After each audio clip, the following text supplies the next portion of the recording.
Welcome to our channel. Today we how to protect your app with Amazon Web Services, complete guide step by step clearly. To protect your app with Amazon Web Services, start by creating an AWS account if you haven't done so already. Once your account is set up, log in to the AWS Management Console. Next, navigate to the IAM or Identity and Access Management service. Here, create an IAM user for your application. Assign the necessary permissions tailored to your app's requirements. Consider implementing multi-factor authentication to enhance security for your IAM users. After setting up IAM, move on to Amazon VPC or Virtual Private Cloud. Create a VPC to segment your application's resources from the public internet. Within your VPC, configure subnets to separate your application's front-end and back-end. Next, set up security groups to control inbound and outbound traffic. Limit access to your resources by defining rules that only allow required traffic. Now, focus on data protection by using Amazon RDS for managing your app's database securely. Enable encryption at rest and in transit for your RDS instances.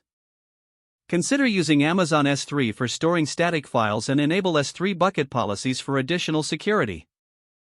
Set up lifecycle policies to manage your data storage efficiently. Install AWS WAF, or Web Application Firewall, to protect your app from common web threats. Define rules based on your application's behavior to block malicious traffic. Monitor the application's performance and security using Amazon CloudWatch. Set up alerts to notify you of any suspicious activity. Utilize AWS Shield for added protection against DDoS attacks. Integrate AWS Config to continuously monitor your compliance and security posture. Be sure to regularly review your security settings and adjust them as necessary. Finally, implement a robust backup strategy by following these steps, you can effectively protect your app using Amazon Web Services.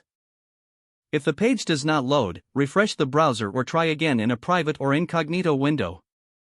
Make sure you are using the correct email address, then retype it carefully to avoid small typos.